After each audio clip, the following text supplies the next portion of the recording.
Gracias, Camel, gracias, Valentina. Hoy es lunes de periodistas aquí en ADN 40 y agradecemos mucho hoy que nos acompañen aquí en la mesa José Luis Mora y Romina Ramos. ¿Cómo están? Muy buenos días. Buenos días, bienvenidos. Para platicar acerca de esta posición que ha tomado o que no ha tomado el gobierno mexicano con respecto a la guerra entre Rusia y Ucrania, se los queremos preguntar específicamente por la posición que tomó México la semana pasada ante la OEA, en la cual fue uno de los pocos países que no firmaron una condena que este grupo había trabajado para condenar justamente la guerra o la invasión de Rusia a Ucrania. Entendemos que hay problemas entre el canciller Marcelo Ebrard y los liderazgos de la OEA, pero más allá de ello, la posición de México desde que inició esta invasión ha sido, por decirlo menos, ambigua. Y se ha negado a condenar la invasión. ¿Cuál es la posición de México en ese sentido, José Luis? Rápido, vamos Permíteme. Mira, aquí traigo. Sí, tomó. El 24 de febrero empezó la invasión. Sí. 24 de febrero. Pasó más de un mes para que el presidente López Obrador condenara la invasión a Ucrania. Más de un mes. Más de un mes. Desde luego, México, como miembro no permanente del Consejo de Seguridad, fijó su posición, ¿no? Solución pacífica del conflicto, apoyo respeto a la integridad y soberanía de Ucrania, ayuda humanitaria, en fin. Pero vendría después, por ahí de abril, a principios de abril, una discusión y votación para eliminar, para suspender a Rusia, ¿sí? 7 de abril. El 7 de abril. De la Comisión de los Derechos Humanos. ¿Y qué hizo México? Se abstuvo. ¿Quién votó a favor? ¿Quién votó en contra? Cuba. Bolivia. Y Nicaragua. Hubo una solicitud a la Corte Penal Internacional para hacer una investigación en Ucrania. ¿Qué hizo México? Se abstuvo. Se abstuvo. No votó.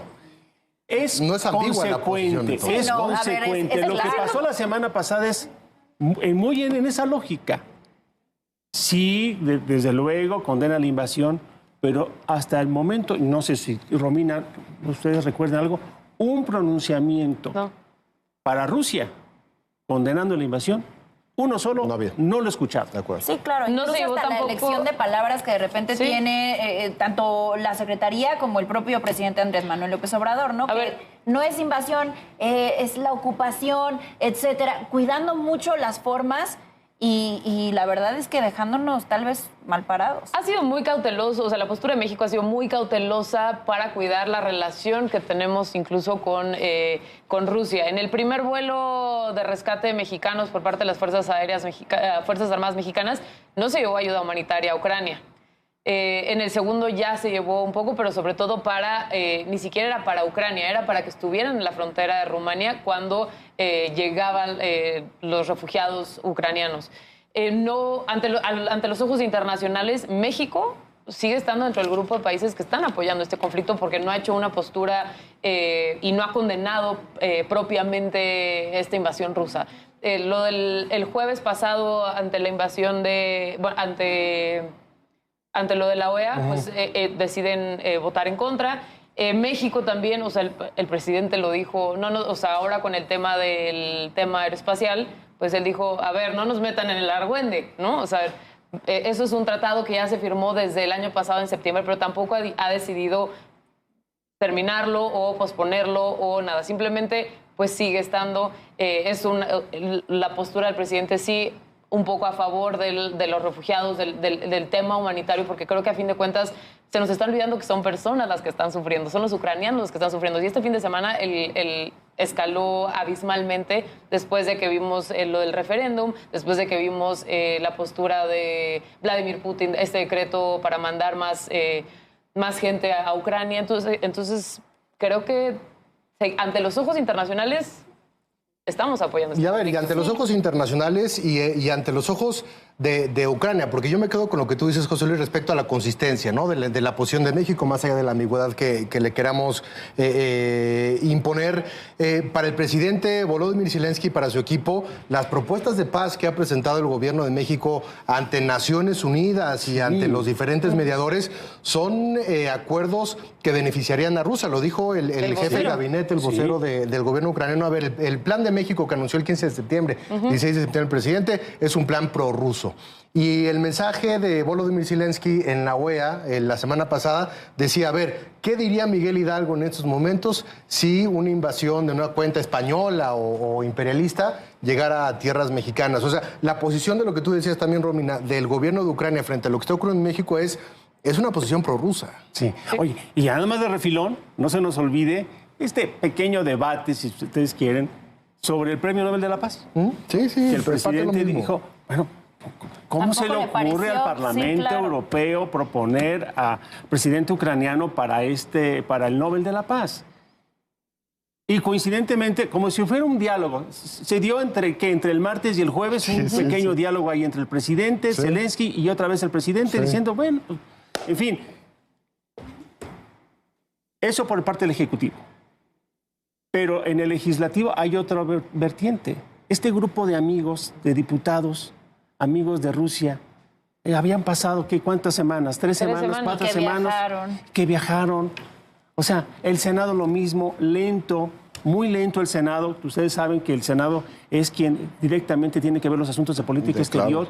Muy lento. Quizá ya avanzaron un poco con el asunto, que fue una propuesta de México con Francia, ¿no? Para enviar ayuda humanitaria. Esa sí avanzó, pero de manera muy lenta. Y creo que la posición, te tomo la frase con la que iniciaste, muy ambigua pero consistente. Sí. Ha sido, creo que no hay, y seguimos esperando un pronunciamiento directo del gobierno mexicano con Rusia.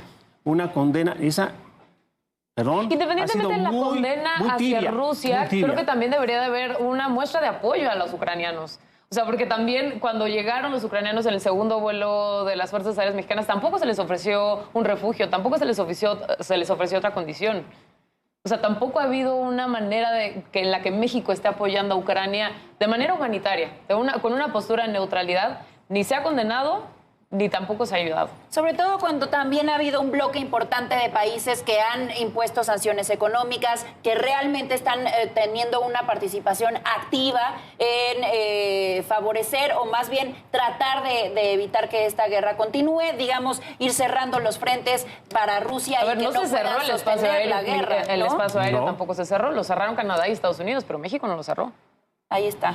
¿Por qué esta posición ambigua? Ya nomás para terminar, un minuto para cada uno. ¿Por qué la posición ambigua? Entendemos la presencia que, por ejemplo, tiene Rusia como influencia, como poder suave en Centroamérica, en Nicaragua, en Cuba, en Venezuela. ¿Es un tema ideológico del presidente López Obrador o es un tema estratégico ante esta ambigüedad? A mí me parece que el equipo que rodea al presidente, muchas personas que rodean al presidente, sí tienen una estrecha relación con la representación diplomática rusa en México, con el gobierno ruso.